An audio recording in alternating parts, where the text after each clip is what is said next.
Thomas Kellerman had expected nothing from his eccentric great-uncle's estate except maybe a few dusty antiques and unpaid bills. The last thing he'd imagined was a rusted freighter ship sitting in a forgotten hangar on Europa, accompanied by what appeared to be a broken-down maintenance robot. The Meridian's pride looked like it hadn't flown in decades. Oxidation streaked its hull like tears, and several of the external sensors hung at odd angles. But the ship was his now, along with everything aboard it, including the ancient robot that had powered up the moment Thomas stepped through the airlock. Designation, Unit 7 Alpha, the robot had announced in a voice that crackled with static.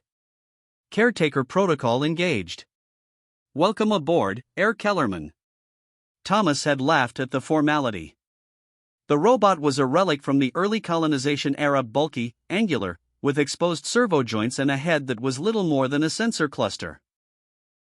Its shell was pitted with micrometeorite impacts and showed the telltale blue-green patina of copper oxidation.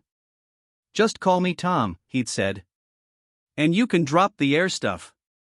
I'm just here to catalog what's salvageable."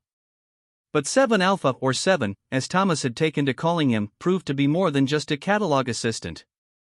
Despite his antiquated appearance, the robot demonstrated an encyclopedic knowledge of the ship's systems, the colonial trade routes, and most surprisingly, Thomas's family history. "Your great-uncle was a remarkable man," 7 would say during their long days sorting through cargo manifests and maintenance logs. Captain Kellerman understood that some treasures are worth more than their material value. Thomas had dismissed such comments as programmed nostalgia. Robots from 7's era were notorious for developing quirky personality subroutines after decades of operation.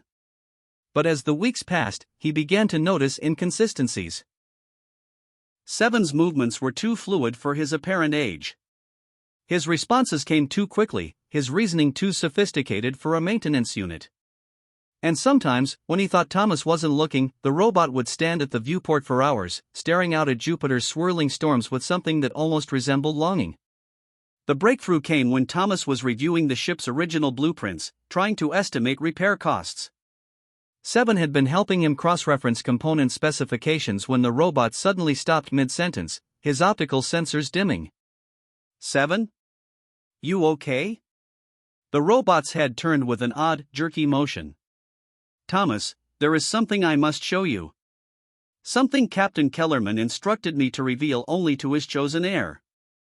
"Chosen heir?" "I'm the only heir, 7. There wasn't exactly a line of succession." "No," the robot said quietly.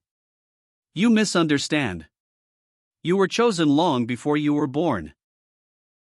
7 led him to the ship's engineering section, past the fusion core to a bulkhead that looked identical to all the others. But when the robot placed his metal hand against a specific panel, Thomas heard the whisper of hidden servos. A section of the wall slid away, revealing a cramped chamber barely large enough for 2 people. Inside was equipment Thomas didn't recognize: crystal and matrices, quantum processors, and something that looked like a sophisticated scanner array. But what caught his attention was the chair in the center, clearly designed for a human occupant, with neural interface contacts built into the headrest. "What is this place?" Thomas whispered. "Your great-uncle's greatest secret," 7 replied. "And mine." The robot moved to stand beside the chair, his movements suddenly precise, deliberate. "Captain Kellerman was dying, Thomas. A rare neural degenerative disease that would have killed him within months. But he was also a brilliant scientist, and he saw another option." Thomas felt a chill that had nothing to do with the ship's climate control. "7, what are you saying?" The robot's optical sensors focused on him with startling intensity. "I am saying that my shell may be metal and circuitry, but my mind, my consciousness, was once as human as yours. I am Captain Kellerman, Thomas. Your great-uncle. And I have been waiting 23 years to tell you the truth." The words hit Thomas like a physical blow. He staggered backward, his mind reeling. "That's impossible. Neural transfer is theoretical at best. The technology doesn't exist." "It didn't exist publicly," 7 Uncle Marcus corrected. "But your great-uncle was working with a team of researchers on the outer colonies. The process wasn't perfect. I lost much of my emotional range, and the physical sensations, well, you can imagine. But my memories remained intact. My knowledge. My love for this family. Thomas sank into the neural interface chair, his hands shaking. This is insane. You're telling me I've been talking to a dead man for 3 weeks? Not dead, Seven said gently. Changed. And not just any dead man, your great-uncle, who has watched over this ship and waited for the day his heir would come to claim not just his property, but his legacy. Legacy? What legacy? Seven gestured toward the equipment surrounding them.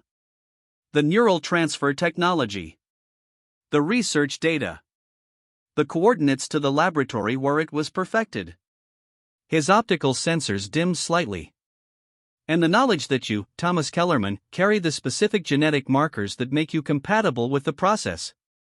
Thomas felt his blood turn cold. You want me to do what you did? Transfer my consciousness into a machine? Not immediately, Seven said quickly. But someday, when age or illness threatens to take you from this world, you'll have the choice your ancestors never had. The choice to continue, to explore the stars long after your biological form fails you. Thomas stared around the hidden chamber, trying to process the magnitude of what he was being offered. Immortality, of a sort. The ability to explore the galaxy for centuries, maybe millennia. But at the cost of his humanity, or at least, his human form. I need time to think, he said finally. Of course. Seven's voice carried a note of understanding that seemed impossible for a machine. It's not a decision to be made lightly. But know this, Thomas, you don't have to face it alone. I'll be here, for as long as you need me. That's what family does. As they stood in the secret chamber, Thomas found himself looking at Seven with new eyes. The pitted metal shell, the outdated design, the careful movements, it was all a disguise. Inside that mechanical frame was the consciousness of a man who had loved his family enough to sacrifice his humanity to protect them. Uncle Marcus? Thomas said quietly. Yes? Thank you for waiting for me. The robot's optical sensors brightened, and for just a moment, Thomas could swear he saw his great-uncle's smile reflected in those mechanical eyes. Outside the ship, Europa's icy surface gleamed under Jupiter's light, and the Meridian's pride hummed with the quiet promise of journeys yet to come. Thomas had inherited more than just a ship and a robot, he'd inherited a future that stretched far beyond the limits of mortal flesh. The question now was whether he had the courage to claim it.